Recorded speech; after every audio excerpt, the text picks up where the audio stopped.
Class 12-এর স্টুডেন্টদেরকে বলছি, তোমরা এই বছর উচ্চ মাধ্যমিক পরীক্ষা দেবে।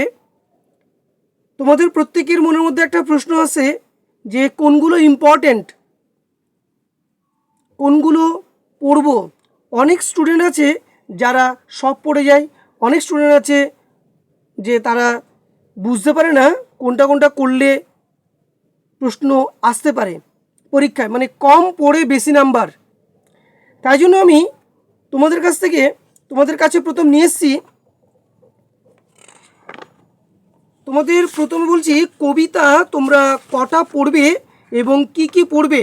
দেখো, তোমাদের কবিতা আছে রূপনারায়ণ কুলে, শিকার, মহুয়ার দেশ, আমি দেখি আর ক্রন্দনরত জননীর পাশে।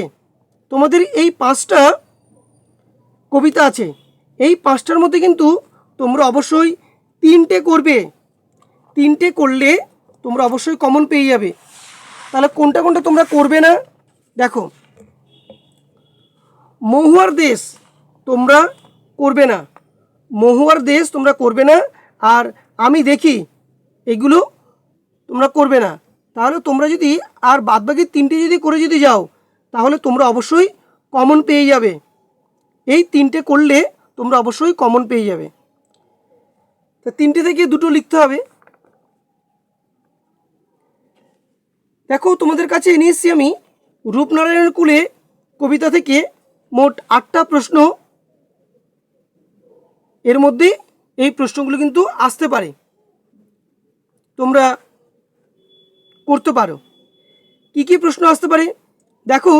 1 নম্বর বলেছি, আমৃত্যু দুঃখের তপস্যা এ জীবন বক্তাকে।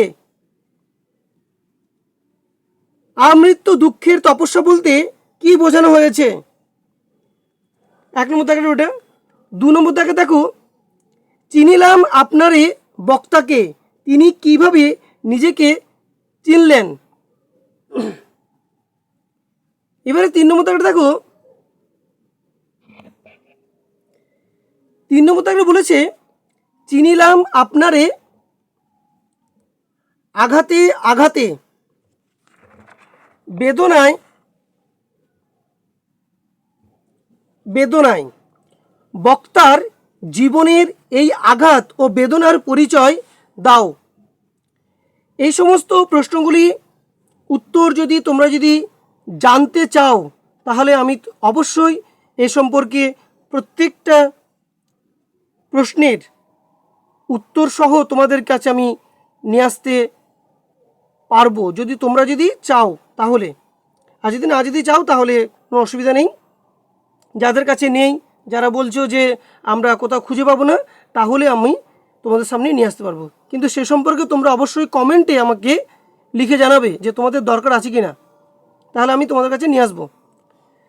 4 নম্বরটা দেখো, রক্তের অক্ষরে দেখিলাম আপনার রূপ, কোন প্রসঙ্গে এই উক্তিটির তাৎপর্য বিশ্লেষণ করো। 5 নম্বরটা দেখো, 5 নম্বরটা কি বলেছে, মৃত্যুতে সকল দেনা শোধ করে দিতে। দেনা বলতে কি বোঝানো হয়েছে, তা কিভাবে শোধ করে দিতে হয়। তোমাদের বলছি বন্ধুদের কাছে একটু শেয়ার করে দেবে, আর তোমরা অবশ্যই সাবস্ক্রাইব করবে, বেল আইকনটা ক্লিক করবে যাতে নোটিফিকেশানটা প্রথমেই তোমাদের কাছে পৌঁছে যায়। 6 নম্বরটা, রূপনারায়ণের কুলে জেগে উঠিলাম, কবি রূপনারায়ণ বলতে কি বুঝিয়েছেন। এই কুলে তার জেগে ওঠা তাৎপর্য কি। 7 নম্বরটা দেখো,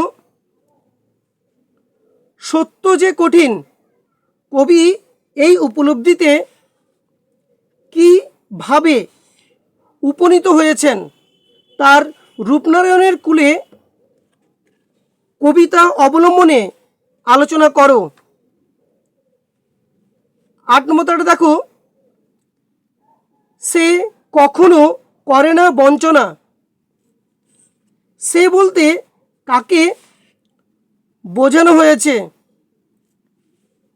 এই ভাবনায় কবি কিভাবে উপনীত হয়েছেন?